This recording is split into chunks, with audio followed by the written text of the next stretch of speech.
Hello friends, जय हिंद। स्वागत आपका आपके अपने चैनल होम ट्यूशन पे। दोस्तों, जैसे कि आप जानते हैं कि 26 तारीख को सीआईएसएफ फायरमैन की 1149 पदों पर पेपर हो चुका है और दोस्तों इसकी जो आंसर की है वो भी आ चुकी है और आपने अपना स्कोर भी चेक कर लिया होगा। अब बहुत सारे बच्चों के मन में डाउट है कि फाइनल लिस्ट आएगी या एक और लिस्ट इसके बाद आएगी। क्या मेडिकल में जो बच्चे हैं क्या वैकेंसी के बराबर बुलाए जाएंगे या ज्यादा बुलाए जाएंगे, और फाइनल लिस्ट है वो कहां तक वेरी कर सकती है। तो वीडियो को ध्यान से पूरा देखिए दोस्तों। इस वीडियो में हम यही चर्चा करने वाले हैं कि फाइनल कट ऑफ कहां तक जा सकती है और कौन कौन से फैक्टर यहाँ पे काम करेंगे। तो वीडियो को ध्यान से पूरा देखिए दोस्तों। अगर आप में से कोई बच्चा एसएससी जीडी 2024, आपको पता होगा वैकेंसियां बहुत जल्दी रिलीज होने वाली हैं, और कोई बच्चा अगर आर्मी की तैयारी कर रहा है तो हमारा ऑफलाइन बैच स्टार्ट हो रहा है। 8901028158 मेरा व्हाट्सएप नंबर है। आप इस पे व्हाट्सएप पे मैसेज कीजिए। फीस और डिटेल्स की जानकारी के लिए व्हाट्सएप पे मैसेज कीजिए और आप हमें ऑफलाइन क्लासेस में ज्वाइन कर सकते हैं। ठीक है दोस्तों, आइए बात करते हैं फायरमैन के बारे में। तो सबसे पहले वैकेंसी आपको पता है 1149 पद है दोस्तों।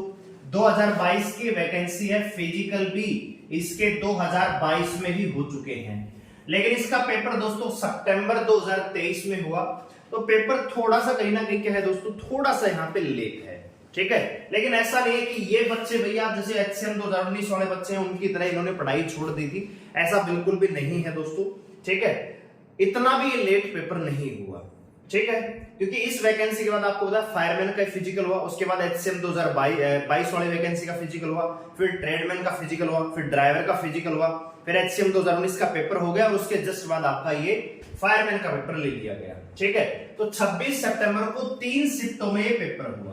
तो दोस्तों आप एक बात जानते होंगे कि यहां पे जो आपका स्कोर बनेगा, जो भी कट ऑफ बनेगी दोस्तों नॉर्मलाइजेशन के बाद बनेगी, यानी फाइनल लिस्ट नॉर्मलाइजेशन नंबरों के साथ ही बनकर आएगी। ठीक है, लेकिन यहां पे हम बात करेंगे रो स्कोर की, कि रो स्कोर अगर आपका इस राउंड फिगर के आसपास है तो आपका फाइनल सिलेक्शन हो सकता है। जैसे मान लीजिए कोई बच्चा जनरल कैटेगरी का है और उसकी थर्ड शिफ्ट में पेपर था, मान लीजिए वो थोड़ा सा हार्ड था, तो हो सकता है कि 75 से उसका स्कोर 85 नहीं जाएगा, मतलब 5 से 7 नंबर बढ़ जाएगा, तो 82-83 के आसपास जाएगा।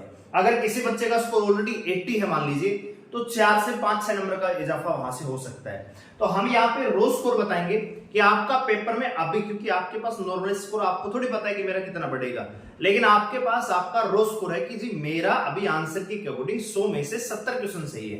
तो आपको ये देखना है कि मेरा 70 में होगा कि नहीं होगा दोस्तों। ठीक है, चलिए बात करें दोस्तों मेरिट लिस्ट। तो बड़ा डाउट ये है कि क्या वैकेंसी के बराबर ही कैंडिडेट्स बुलाए जाएंगे मेडिकल के लिए, तो इसका जवाब है दोस्तों यस। ठीक है, जितने वैकेंसी है, कितनी है दोस्तों, 1149 पदों पर वैकेंसी है, तो 1149 पदों पर ही लिस्ट ये जारी की जाएगी और ऐसा नोटिफिकेशन में क्लियरली मेंशन है कि मेडिकल के लिए जो बच्चे बुलाए जाएंगे उनकी संख्या वैकेंसी के बराबर ही होगी। 1149 पद हैं, 1149 बच्चों की ही लिस्ट तैयार होगी। तो क्या इसके बाद दूसरी लिस्ट आएगी, वो बाद की बात है। कि वैकेंसियां खाली कितनी रहती है वो बाद की बात है। भैया 1149 में से कितने बच्चे अनफिट होते हैं, कितनी वैकेंसियां खाली होती है, तो उस पर सीआईएसएफ बाद में विचार कर सकता है। लेकिन अभी ऐसा नहीं होगा कि भैया 1149 पदों पर ही वैकेंसी थी और आपको भैया 2000 बुला लिए, 3000 बुला लिए, ऐसा नहीं होगा। ठीक है, जितनी वैकेंसी है उतने ही बच्चे यहाँ पे मेडिकल के लिए बुलाए जाएंगे। दूसरा ये डाउट बच्चों के मन में ये रहता है कि यार मान लीजिए जिस बच्चे का नाम इस लिस्ट में आ गया 1149 में, ठीक है, और वो मेडिकल में मान लीजिए अनफिट हो जाता है, तो क्या लिस्ट से बाहर किया जा सकता है? डेफिनेटली बाहर किया जा सकता है। ये जो लिस्ट है इसमें अगर किसी बच्चे का नाम है और वो मेडिकल में अनफिट होता है तो फाइनल सिलेक्शन की संभावनाएं बिल्कुल खत्म हो जाएंगी दोस्तों। तो मेडिकल फिट होना जरूरी है, क्योंकि 1149 के 1149 तो मेडिकल में फिट होंगे नहीं।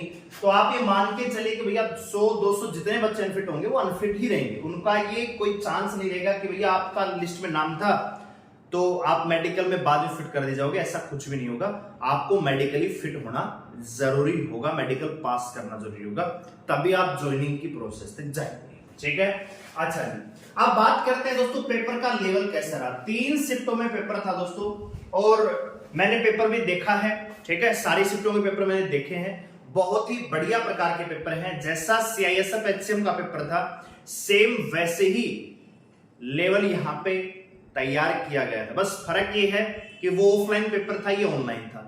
तो ऑनलाइन में बहुत सारे बच्चे ऐसे होंगे जिनको ऑनलाइन में उतनी आदत नहीं है पेपर देने की।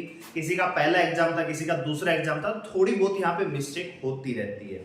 बाकी अगर बात करो दोस्तों एग्जाम के लेवल की, तो लेवल दोस्तों आप ये मान के चले कि भैया 100 नंबर का पेपर था, ठीक है, 4 सेक्शन थे।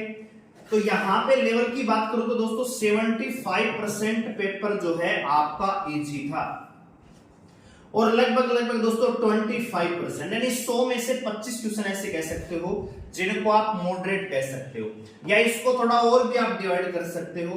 आप ये कह सकते हो जी 20% क्या थे क्वेश्चन, 100 में से 20 क्वेश्चन मॉडरेट थे और भैया 5% थोड़े से आप हार्ड भी कह सकते हो, ठीक है। अब बात करें दोस्तों, एक सेक्शन है, आपको मैंने बार बार बताया है, आपका जैसे मैथ है, रीजनिंग है और हिंदी है।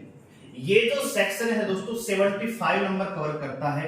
अगर 75 में कोई बच्चा मान लीजिए यहाँ पे 65 भी स्कोर कर रहा है, मान लीजिए 65 भी स्कोर कर रहा है, तो हमारा जो जीके वाला पोर्शन है दोस्तों, अगर उसमें 25 में से कोई बच्चा 50% मान लीजिए 15 के आसपास भी स्कोर कर रहा है, तब भी आपका जो स्कोर है 80 के आसपास जाना चाहिए, ठीक है दोस्तों। और जो मैथ, रीजनिंग, हिंदी है उसमें आप ये कह सकते हो कि 2-3 क्वेश्चन मैथ के और लगभग 2 से 3 क्वेश्चन ही हिंदी के थोड़े से ट्रिकी दिखाई दे रहे थे, बाकी पेपर बिल्कुल आसान था। रीजनिंग में कुछ भी ऐसा नहीं था जो आपको ना आता हो या आपने वो सवाल गलत किया हो, ठीक है। तो यहां पे आप कह सकते हो कि 75 में से 65 मैंने नॉर्मल बताया, बिल्कुल नीचे से नीचे, नहीं तो बच्चों ने यहाँ पे 68, 70, 72, 75 भी करने वाले मिलेंगे, लेकिन एक एवरेज बच्चा 65 तो कर ही लेगा। तो ओवरऑल दोस्तों 100 में से भैया 80 का स्कोर जो है एवरेज स्कोर निकल के आता है, लेकिन एवरेज स्कोर पे भैया कट ऑफ तैयार नहीं होती है। ऐसा होता कि भैया मल्टीपल बच्चे बुलाए जाते, 2 गुना, 3 गुना, 4 गुना, तो उसमें संभावना रहती दोस्तों कि थोड़ी सी कट ऑफ कम रह सकती थी। लेकिन यहां पे आपको क्लियरली मेंशन है कि भैया जितनी वैकेंसी उतने बच्चे, तो एक प्रकार से आप फाइनल ही मान के चलिए कि भैया यही लिस्ट है। इसमें जो बच्चा फिट होगा वो आगे भेज दिया जाएगा, उनकी अलग लिस्ट तैयार कर दी जाएगी कि भैया ये जो बच्चे हैं फाइनली सेलेक्ट हो चुके हैं और ये बच्चे अनफिट हैं, ये रिजेक्ट कर दिए गए हैं। लेकिन ये लिस्ट आप फाइनल ही मान के चल सकते हो, क्योंकि जिस बच्चे का इस लिस्ट में नाम है अगर वो मेडिकल में फिट हो जाता है तो वो सिलेक्टेड है, उसमें कोई दो राय नहीं है। तो कहने का मतलब दोस्तों एवरेज स्कोर तो 80 है, लेकिन यहां पे जो फाइनल कट ऑफ बनेगी थोड़ी सी ज्यादा जाएगी। तो जनरल कैटेगरी देखो 2 चीजें हैं, जो आपकी कट ऑफ है दोस्तों, जो आपकी कट ऑफ है, एक चीज और मेंशन कर देता हूं, कट ऑफ बहुत सारे बच्चे ये भी सवाल पूछेंगे, तो सबसे पहले स्टेट वाइज बनेगी, ठीक है, स्टेट वाइज कट ऑफ बनेगी, विद नॉर्मलाइज बनेगी, ठीक है, विद नॉर्मलाइज, ठीक है, नॉर्मलाइजेशन के साथ बनेगी। और तीसरा भैया कैटेगरी वाइज बनेगी, स्टेट वाइज कट बनेगी। तो स्टेट में आप जानते हैं कि जैसे हरियाणा है, पंजाब है, यूपी, राजस्थान, इसके इस तरफ के बच्चे ज्यादा भाग लेते रहते हैं कंपटीशन में, तो कट ऑफ थोड़ी ज्यादा रहेगी। जो नॉन हिंदी स्टेट हैं तो उनकी जैसे बॉर्डर एरिया आप बोल सकते हो, तो उनमें कट ऑफ थोड़ी सी कम रहेगी। तो मैं आपको कट ऑफ बता रहा हूं जो हिंदी वाले हैं, ठीक है, यूपी, बिहार, हरियाणा, राजस्थान, दिल्ली, इधर के जो बच्चे उनके हिसाब से, ठीक है। जो स्टेट नॉन हिंदी हैं आप मान के चलिए कि भैया इसका आधा कर लेना, सीधी बात ही है। तो जनरल कैटेगरी का बच्चा अगर कोई है दोस्तों, तो लगभग दोस्तों 82 से 84 के आसपास अगर आपका स्कोर है, तो आप मान के चलिए कि सिलेक्शन, ये रो स्कोर है दोस्तों, इस बात का भी ध्यान रखिए, विशेष रो स्कोर है, क्योंकि जनरल कैटेगरी में जिस बच्चे का अभी 82 स्कोर है मान लीजिए, तो बढ़ के 4-5 नंबर बढ़ेगा, 86-87 के आसपास चला जाएगा। तो 82 से 84 स्कोर अगर आपका है तो फाइनल सिलेक्शन मान के चल सकते हैं, संभावनाएं हैं। बात करें दोस्तों ईडब्ल्यूएस की, तो लगभग वो दोस्तों 73 से 78 के आसपास यहाँ पे कट ऑफ रह सकती है ईडब्ल्यूएस की।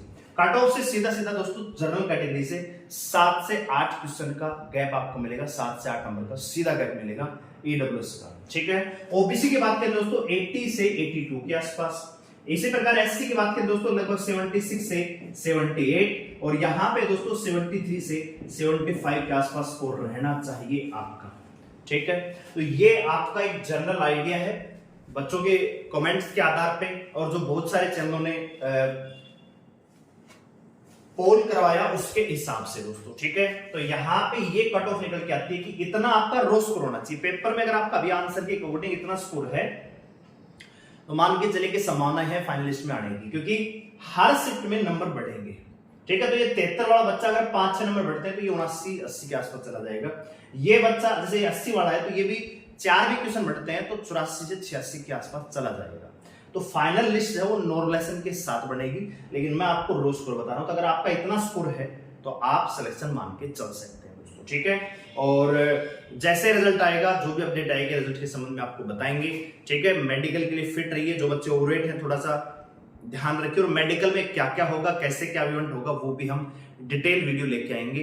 तो जुड़े रहने के लिए चैनल को सब्सक्राइब कर लीजिए, बेल आइकन को प्रेस कर लीजिए ताकि आने वाले वीडियो के नोटिफिकेशन आपको मिल जाए। और ये वीडियो अगर आपको पसंद आए तो वीडियो को लाइक शेयर जरूर करें। धन्यवाद, जय हिंद।